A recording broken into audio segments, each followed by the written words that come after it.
Kimetsu no Yaiba! Esse anime é dono de todo o meu hype. Olha, galera, se antes ele tinha minha curiosidade nesses 3 primeiros episódios, agora com esse quarto ele tem minha atenção. Que estilo de luta mais lindo usado pelo Tanjiro! E esse demônio que ele enfrenta, que matou os discípulos do Sakonji, o Sabito, a Makomo. Que linda conexão de tudo nesse quarto episódio. Vamos analisar? Vamos teorizar? Vamos agora! Lembra de seguir o Oblu no Instagram e no Twitter, que eu tô sempre nessas redes sociais com vocês. Também visita o site que tá aí na descrição e ouve o nosso podcast. Vamos agora comentar sobre o episódio 4 de Kimetsu no Yaiba. E que começo! Foi o final do episódio 3. O Tanjiro percebendo que ele cortou a pedra. E você nota pelo silêncio, pelo olhar do personagem, que ele tá emocionado, ele tá impactado com o feito que ele atingiu. Não é pra menos, né, galera? O tamanho daquele pedregulho. Algo muito importante, o Tanjiro vai definindo como ele vê a essência que ele capta pelo olfato. Ele meio que percebe um fio que liga sua espada aos inimigos, ou ao inimigo em questão. E esse fio liga até um ponto em que ele sabe que pode atacar. É impressionante porque é como se fosse uma agulha, corta e costura, né não? O menino, ele vê a agulha se desenhando, no caso o fio se desenhando, a agulha é sua espada. Ele vê o fio se desenhando e quando esse fio se conecta é o ponto da costura, do crochê que é essa batalha. Cara, é impressionante, eu nunca vi isso em outra obra e o conceito de como o Tanjiro percebe a energia me impressionou muito aqui em Kimetsu no Yaiba. Por falar nisso, a direção do estúdio Ufotable, a trilha sonora, faz a gente penetrar muito num clima de samurai. Não é apenas um battle shonen com tons viajados, demônios e treinamento e lutinhas.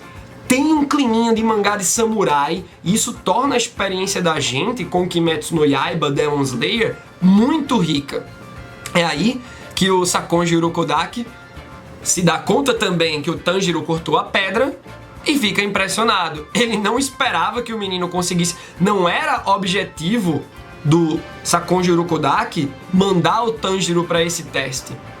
Eu acho que ele pensava que ele iria cuidar do Tanjiro e da sua irmã para todo sempre, até o fim da sua vida. Então o Tanjiro conseguiu. É bem legal que o Sakonji, pra comemorar, faz um sopão, bota tudo dentro, eita, faz uma feijoada pro menino. Aí o Tanjiro fica doidinho um pouco com aquilo. O Urokodaki manda uns questionamentos. Você vê a filosofia aplicada na alimentação aí em Kimetsu no Yaiba. Por que você comeu tanto? E aí o Tanjiro fica naquela de... Pô, a gente sabe que quando a gente treina e se alimenta depois, os nossos músculos, que tiveram suas fibras musculares quebradas, né, eles vão se reconstruindo de maneira mais forte. Só que aí vem mais um ensinamento. O Sakonji fala pro Tanjiro que os demônios também funcionam dessa maneira. Quanto mais humanos um demônio comeu, mais forte ele é. É bem legal porque esse episódio ele vai colocando a base, ele vai estabelecendo a base pra gente entender o nível de problemática que recai sobre o Tanjiro no final, que é aquele demônio que viveu já por mais de 47 anos e se alimentou de vários e vários humanos. Então, o Tanjiro, ele recebe uma espada especial, uma espada Nichirin. Essa espada sim é capaz de cortar demônios e os matar, porque espadas normais não conseguem obter êxito nesse aspecto. E aí eu fico me perguntando, algo que eu já tinha jogado pra vocês, né, como questionamento no episódio passado, no vídeo passado. Uma espada Nichirin, ela é pré-existente? Ou uma espada normal pode se tornar uma espada Nichirin? Esse questionamento vem a partir dos últimos capítulos de One Piece, que a gente está vendo que uma espada pode se transformar em outra a partir dos conceitos de energia da obra, do Haki, para quem é familiarizado com One Piece. E aí beleza, com a espada em mãos, ele vai em direção ao exame de admissão para ele virar um Demon Slayer. E ele deixa sua irmã com o Sakonji. Vê que louco, galera, ela ainda tá em coma, ela passou 2 anos dormindo. Me preocupo se ela vai ficando cada vez mais fraca. Eu me preocupo se a jornada do Tanjiro vai precisar ser uma corrida contra o tempo. Porque ele sabe que sua irmã vai morrer se não se alimentar de humanos. Então ele precisa achar essa cura logo. No caso, para achar a cura, ele precisa entender os demônios. Sua estrutura fisiológica, sua história. É bem importante entender a história para atuar no presente de maneira inteligente. Então, a gente vê que no episódio passado, quando a narrativa está explicando sobre os demônios e os Demon Slayers, a gente não sabe a origem dos demônios. Então, acredito que na jornada do Tanjiro vamos ter essas explicações. E aí ele chega no local do teste, a gente vê que no caminho tem uma árvore com as cores em neon. Galera, que cena linda! Vocês estão acompanhando a iluminação mudando aí no vídeo, porque eu tô passando as cenas aqui e agora ficou um tonzinho de roxo, né, mais iluminado, porque eu tô vendo essa cena. É muito linda, muito bem iluminado pelo Ufotable. O kimono do Tanjiro também é muito bonito, all blue, com detalhes de nuvens. E ele chega lá e vê a concorrência. Me lembra quando o Gon chega com o Kurapika, o Leório no Exame Hunter, né? A galera toda marrenta olhando assim, mais um entrando. Vemos rostos conhecidos da abertura, o que é bem interessante. A gente fica querendo ver a interação do Tanjiro com esses personagens. Acredito que essa interação se dará ainda nesse exame. Lembrando que eu não li o mangá, tá, galera? Eu tô baseando meus comentários e teorias na minha experiência apenas com o anime. E aí vem duas garotinhas, é Zeno, né? De Dragon Ball Super, as duas igualzinhas. Eita! Aí elas vão falando: olhe, vocês que chegaram aqui vão ter que sobreviver 7 dias nesse monte.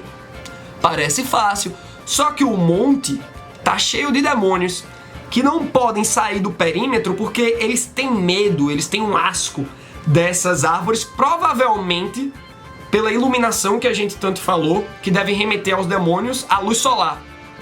Então, eles vão ficar no perímetro, ou seja, encontro dos demônios com os humanos é bastante propício, né, de acontecer. Então vão lá, sobrevivam. Eu adorei a estratégia do Tanjiro.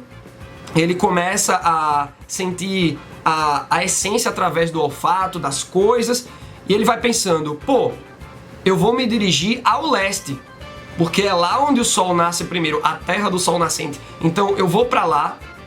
A gente percebe que o início desse exame não deve ter sido num ponto central do monte, tipo o leste ou oeste. Não. Deve ter começado no oeste pra galera cruzar tudo segundo essa estratégia que é bem básica de se seguir. Mas apesar de ser básica, ponto pro Tanjiro por ter pensado dessa maneira. E a gente já vê que ele precisa enfrentar um demônio e chega outro. Pô, 2 demônios. Só que por falar em 2, ele também passou 2 anos treinando. E a gente vê o resultado disso. O treinamento passou até rápido, ele ficou concentrado nos episódios 2 e 3, mas a gente vê como o Tanjiro evoluiu. Ele não conseguia com um demônio, nem com a irmã dele ele conseguia. E aí ele precisa enfrentar esses 2, e é aí que a gente vai vendo o estilo das águas que o Sakonji ensinou pro menino. Ele já manda a 4ª forma, que é o Uchishio. É impressionante, são os cortes rápidos e ele detona os demônios e ele fica feliz. É muito bonito ver o Tanjiro chorando, se emocionando, percebendo que tá forte, porque a força é o que vai trazer pra ele os seus objetivos concretizados. Curar a sua irmã, que é o principal, mas eu acredito que ele pode ter alguns sub-objetivos em meio à sua jornada, e força será necessária para ele concretizar todos. Bem interessante que quando ele mata os demônios, ele ora pelos demônios. Você já vê que o Tanjiro tem uma conexão especial. Não acredito que os Demon Slayers tenham esse sentimentalismo para com os demônios, sabe? Eu acho que o Tanjiro ele vai até subverter a maneira de pensar dos Demon Slayers, que devem pensar: demônio bom é demônio morto. E aí ele vai conseguir provar que não é bem assim, através da exploração do passado e da fisiologia desses seres, do pensar desses seres. Que me lembra um pouco Tokyo Ghoul, galera. Me lembra, a gente até já citou Tokyo Ghoul aqui no primeiro, segundo episódio de análise. E aí é que vemos o demôniozão gigante, que tava perseguindo um cara lá com muito medo. Não, eu não esperava por isso não devia estar acontecendo. Olha só, é massa que o Tanjiro se assusta, mas quando o menino figurante lá é pego pelo demôniozão, é bem impressionante a maneira como o demônio é feito, é desenhado, né? Os braços envolvendo e a boca dele é tipo o braço abrindo.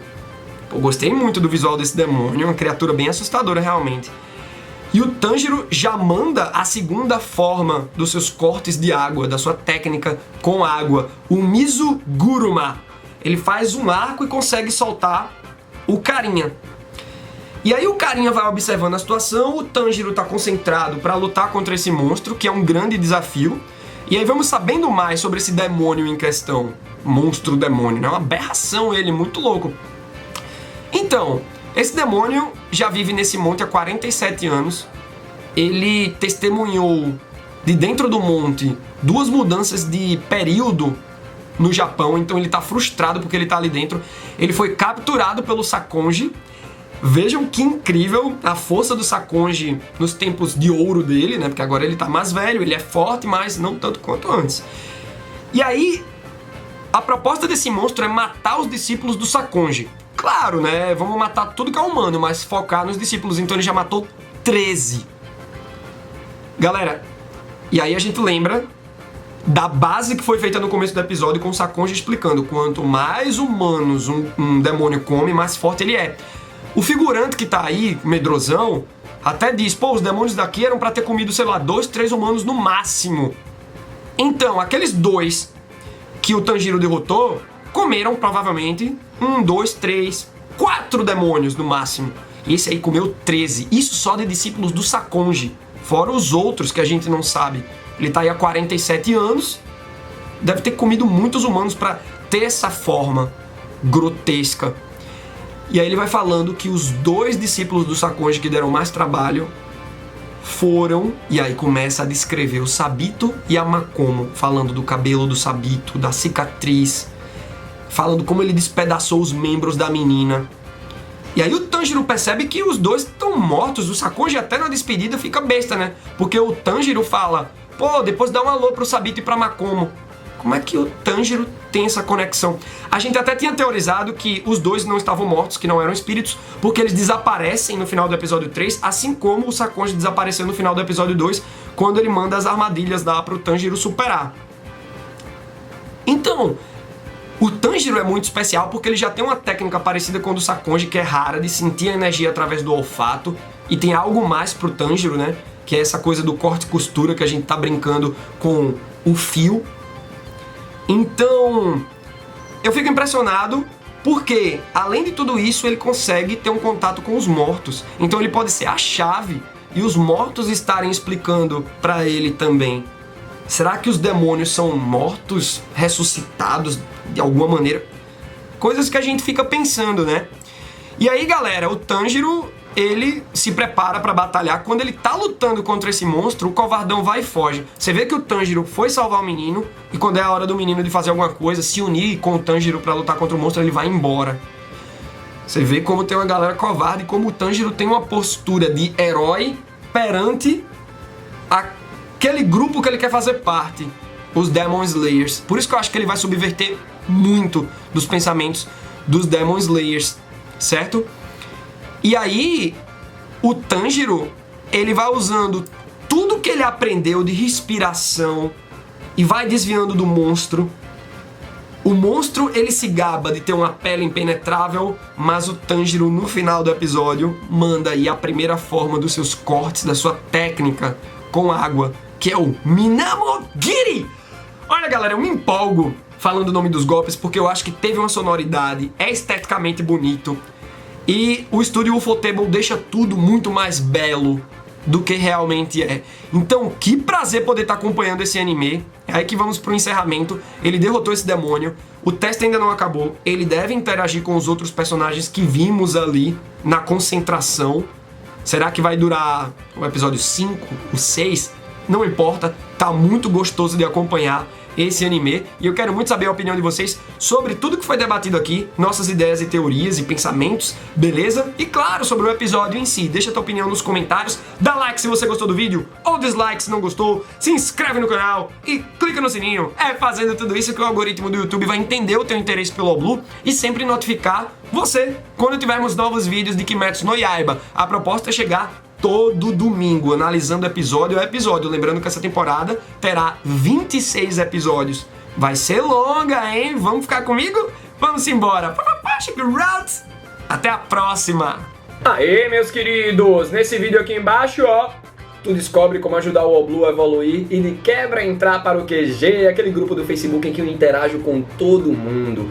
E confira também um dos últimos vídeos aqui do Oblu, dá o play aí, beleza? Deixa o like, se inscreve no canal e clica no sininho para não perder nada.